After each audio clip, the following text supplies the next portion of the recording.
Com vocês, então, o professor doutor Leandro Carnal.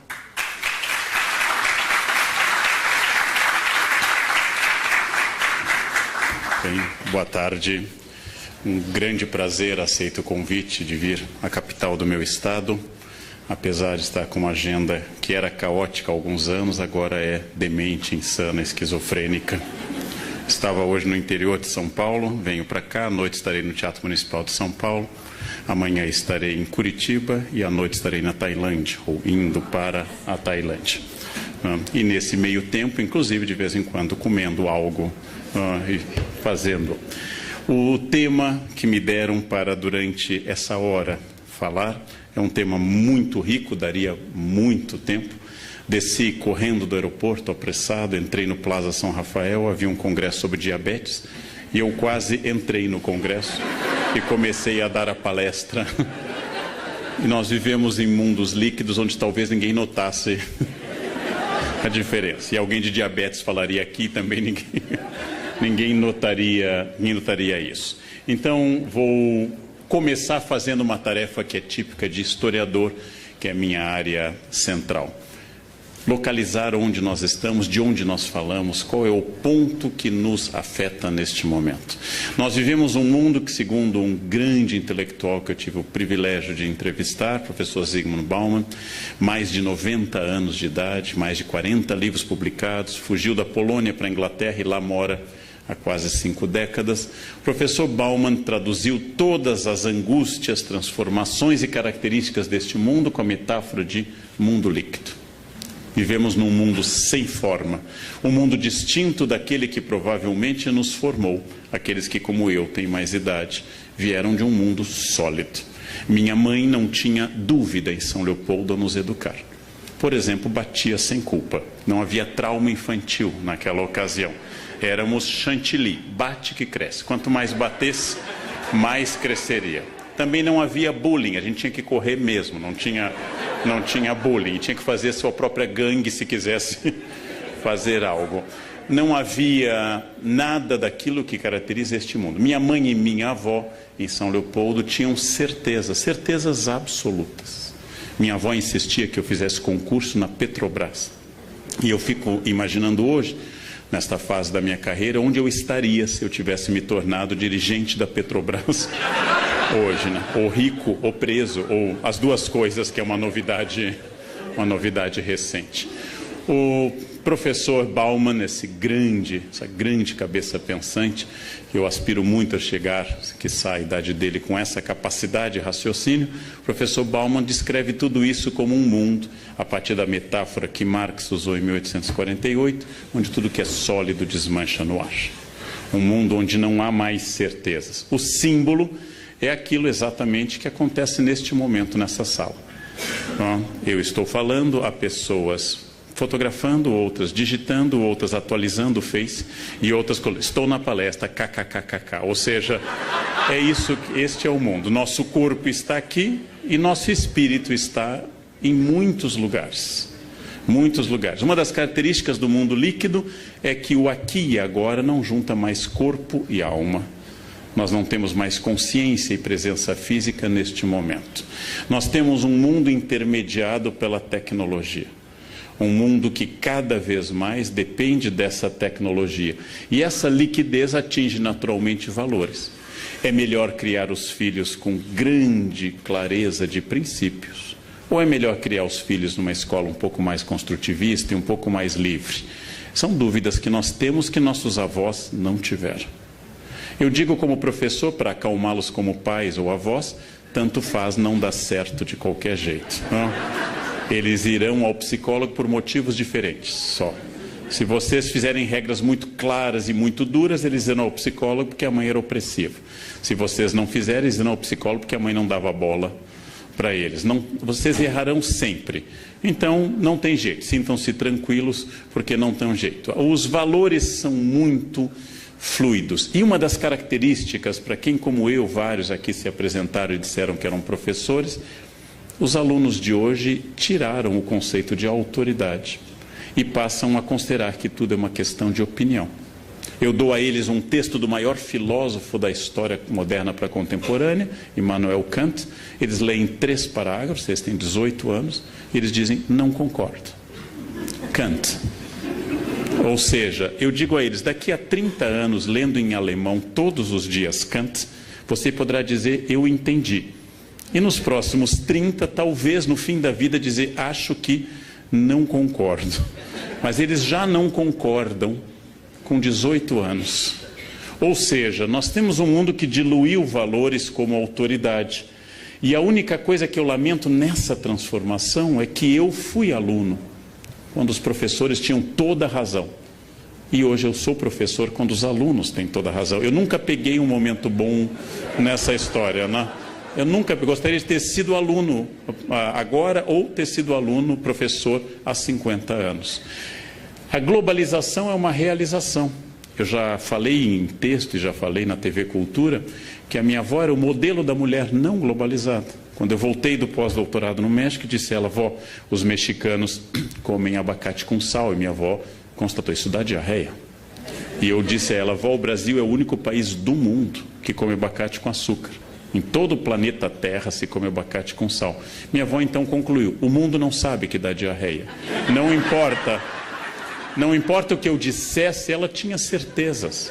As certezas dela eram totais. Por que vocês correm quando começou a onda de correr? Por que vocês correm? Por que vocês ficam correndo, não é? Gastando energia? Não, mas é para manter a forma física. Lava a roupa, corta a grama, para ficar correndo. Não? Era absolutamente consciente. Quando o Dr. Cooper disse em São Paulo, há uns 12 anos que eu assisti, disse que correr desgastava as articulações, era melhor andar, a minha avó concluiu, eu sabia, eu sempre soube que isso era assim. Globalização aliada a um individualismo brutal. Basta vocês perguntarem hoje, ao chegarem a casa, perguntarem às pessoas isso. Perguntem ou afirmem, eu estou cansado. E 100% dos senhores ouvirá que resposta? Eu também. Quem está casado há mais de 12 horas sabe que essa é a resposta. Ah, mas eu acordei às 7, eu acordei às 5. Eu tenho uma dor de cabeça, eu tenho um tumor. É uma concorrência permanente. Ninguém ouve ninguém. Somos totalmente individualistas. Qualquer dado que eu enunciar aos senhores, meu mais velho tem 19, eu vou ouvir o quê?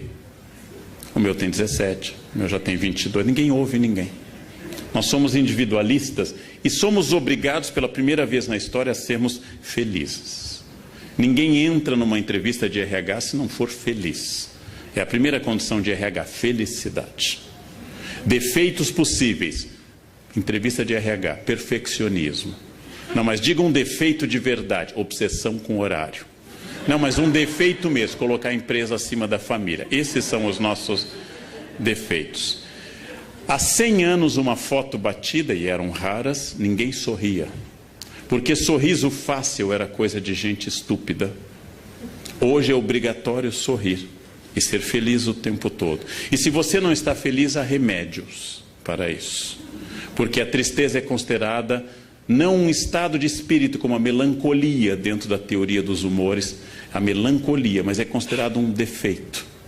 A pessoa está triste, faleceu meu pai, você está triste, toma um remédio, mas faleceu o pai, deve estar triste, se não estiver há um problema.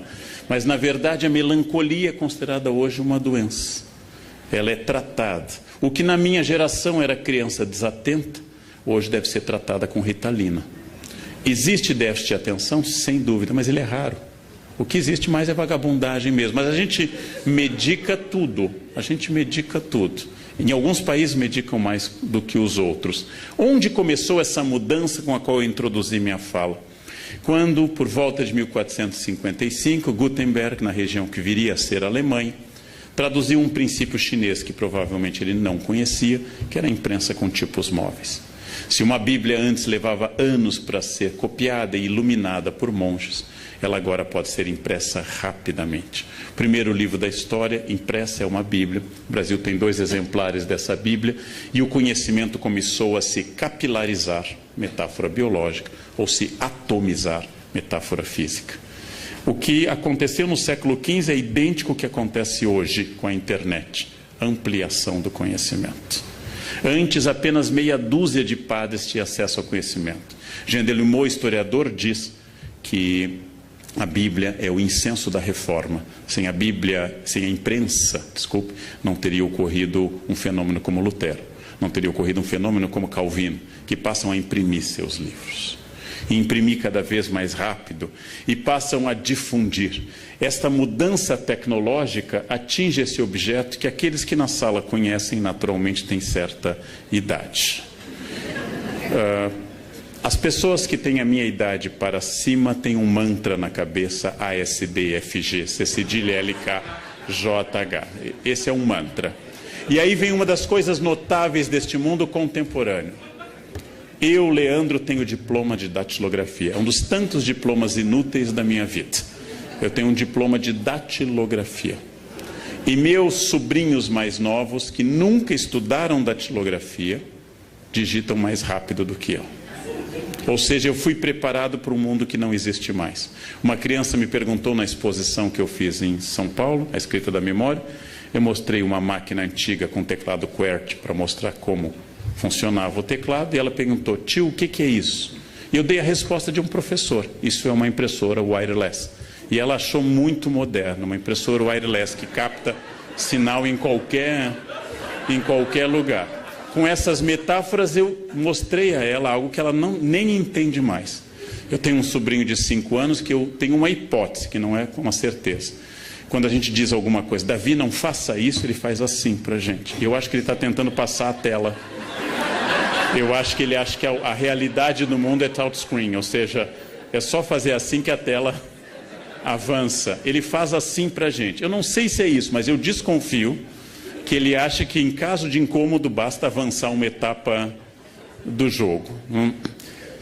Eu visitei a Nova Inglaterra há 2 anos com uma equipe brasileira para analisar escolas, coisa que eu faço muito no mundo todo, e havia uma professora alfabetizando crianças sem lápis e caneta, só com tablet. E uma das professoras do meu grupo, da USP, horrorizada, diz: o que acontece com essa criança quando não tiver lápis? E a professora, muito inteligente, disse: o mesmo que a senhora quando não tem computador, né? Não escreve. Sem instrumento de escrita a gente não escreve. Tanto faz se seja uma caneta ou um computador. A única vantagem é que numa ilha deserta eu posso escrever na areia SOS. E um jovem vai ficar procurando sistema para mandar um pedido de socorro. Mas é uma mudança muito rápida, gente. Eu fiz provas nisso. Eu sou especialista em mimeógrafo. É outra habilidade inútil que a minha biografia me deu. Tantos colegas eram alcoólatras por essa causa. De manhã cedo o mimeógrafo começava a rodar. A gente sabe imprimir coisas com mimeógrafo, rodar provas com mimeógrafo. Eu sei dar uma aula com retroprojetor. Eu sei fazer uma lâmina de acetato com o conteúdo da aula. Fiz muito isto.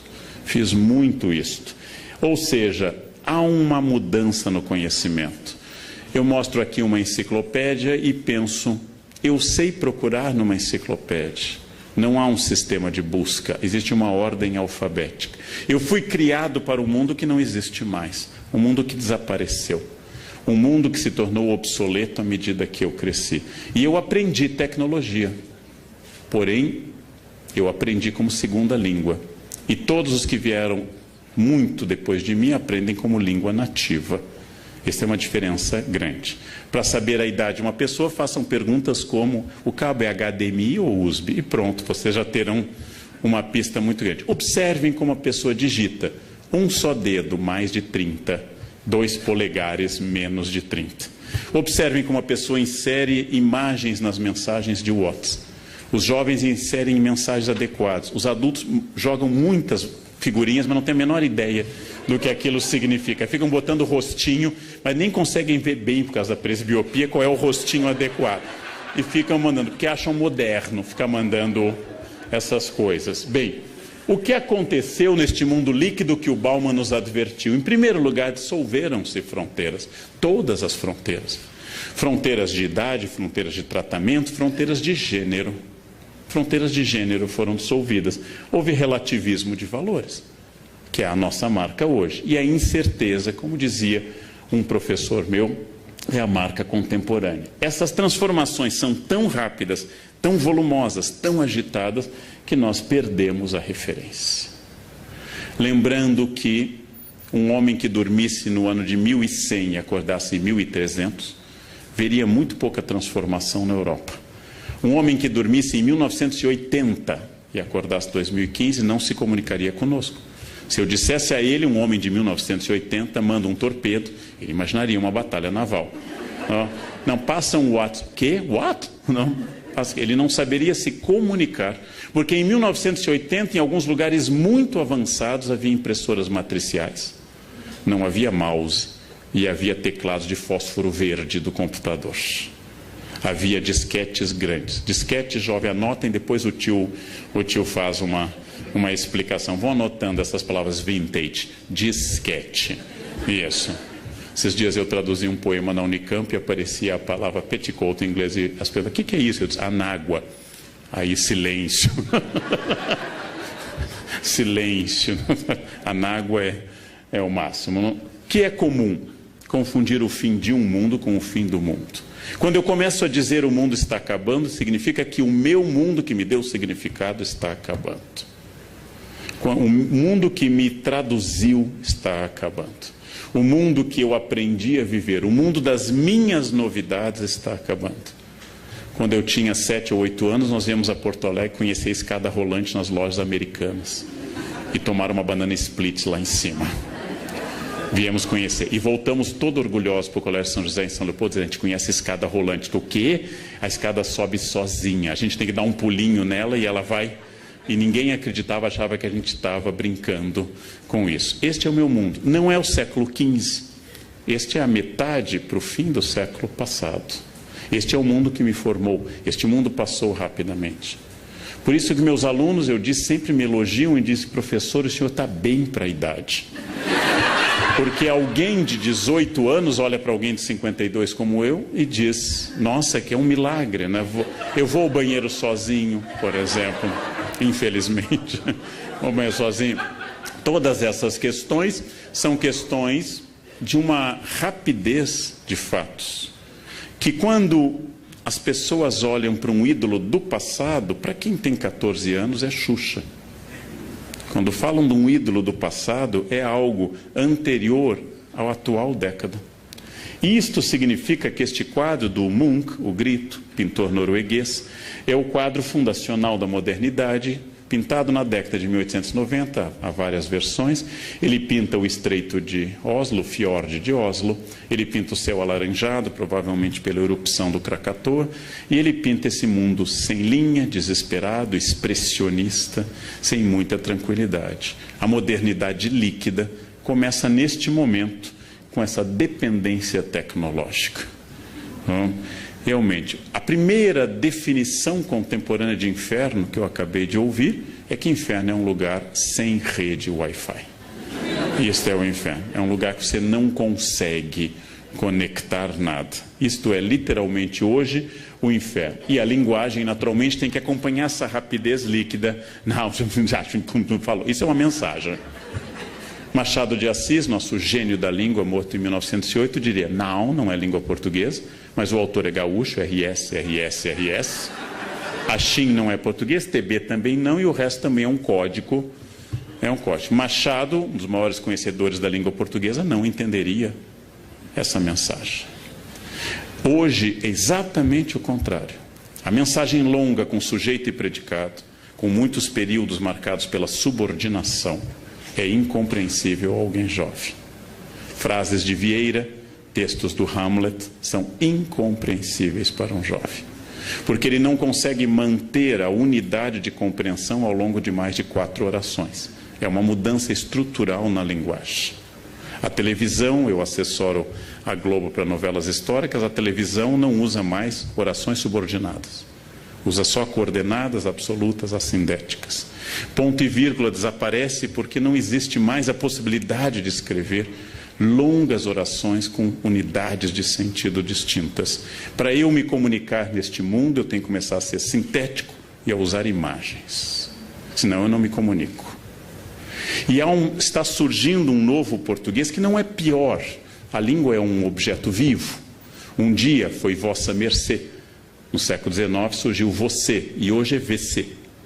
É possível que no 22 seja só apenas o V ou só o C. A isso, porque eu tenho que comunicar cada vez mais com menos. Como escreveu minha empregada ano passado, eu guardei o bilhete e disse a ela, vou usar em palestras. Ela me escreveu, professor, nessa quinta eu venho na sexta. É uma mensagem fabulosa, né? É uma mensagem fabulosa. Ela está me dizendo o seguinte, ao contrário do hábito de vir à sua casa às sextas-feiras, às quintas, excepcionalmente nessa, eu virei às sextas. Só que isso é muito comprido. Então é melhor, professor, nessa quinta eu venho... Ela me disse tudo o que tinha a dizer. Isto dentro de linguística não é nem erro de português. Isso é a criação de que a gente chama de uma linguagem, de um familieto, de uma linguagem nova. Eu também posso dizer que está surgindo uma unificação verbal. Uma moça do Correio em São Paulo, quando eu disse eu tenho que despachar isso para cá, isso para outro país, isso, e eu perguntei, você entendeu? Ela olhou para mim e disse, entendeu. Ela está unificando o tempo verbais. Aquele sofrimento que eu entendesse, que tu entenderias, eu entenderei. Essas complicações vão... Eu entendeu, tu entendeu, ele entendeu. Ou seja, unidade semântica do pretérito. Acabando com essas bobagens de futuro do presente, pretérito imperfeito, essas coisas que complicam muito a vida. Eu não estou lamentando com isso. Eu não estou lamentando a simplificação do português. Eu não acho que as pessoas eram mais felizes quando usavam subjuntivo. Eu estou comentando que nós estamos numa transformação de velocidade da linguagem, de tipologia da linguagem. Por isso que um ex-professor meu, Baudrillard, dizia que o século XVIII foi o século da Revolução Francesa política, o XIX da Segunda Revolução Industrial e o atual é o da incerteza. A atual revolução é a incerteza. São os alunos que subjetivam tudo. Tudo é subjetivo. Tudo depende unicamente do sujeito e deve ser apenas registrado e não vivido. Pessoas que fotografam alguém se afogando, ao invés de ajudar. Eu fiz uma experiência muito interessante. Eu sempre desligo o celular quando eu começo a trabalhar. Sempre, sem exceção. Eu nunca trabalhei com o celular ligado na minha vida. Mas eu estava irritado com os meus alunos da pós, que ficavam me acompanhando pelo celular. E aí eu fiz uma experiência pedagógica, bem professorzão. Eu deixei ligado e fiz falsamente que eu usava durante a aula, coisa que eu nunca fiz na vida, espero nunca fazer. Eles faziam uma pergunta, só um pouquinho, aí eu olhava o celular. No final da aula, eu triunfante fiz a pergunta piagetiana. Vocês entenderam o que aconteceu hoje? Eles, não, professor, o que foi? Ninguém notou. Ninguém notou. O que significa isso? Que eu preciso morrer, é lógico. A geração seguinte precisa chegar, porque eles não se importam mais com o celular. Eu me importo no trabalho muito. Eu não me importo com o celular naquilo que ele pode me servir. Mas quando eu estou trabalhando, eu me importo muito. Eu fiz essa experiência que eu contei até num café filosófico, numa reunião com uma arquiteta. E ela atendeu o celular assim que nós sentamos. Eu esperei, depois ela atendeu de novo, eu esperei de novo. Na terceira vez tocou, era eu ligando para ela. E dizendo, já que você prefere, vamos continuar pelo celular. É estranho, mas é uma questão de mudança. É uma questão de que a imagem é mais importante do que qualquer outra coisa. Registrar é mais importante do que qualquer outra coisa. Quer dizer, o mais importante é o que ocorre em todos os lugares e que é um gesto de simpatia, não há nenhuma antipatia nisso. As pessoas têm que tirar foto, inclusive comigo, como aconteceu 1.500 vezes aqui fora. Elas têm que tirar foto. Esta é a prova que eu vivi a experiência. Isso não é ruim, é simplesmente a imersão de uma nova característica. A imagem é a experiência. Não fotografou, você não viveu. É provável que uma criança de 1 ano tenha mais fotografias do que todo o século XIX teve. Eu não tenho da minha avó, de nenhum dos meus avós, nenhuma fotografia deles anterior ao dia do casamento. Era a primeira fotografia deles, no dia do casamento. E outra em alguma festa familiar. Isso em ambientes já urbanos. Este é o choque cultural.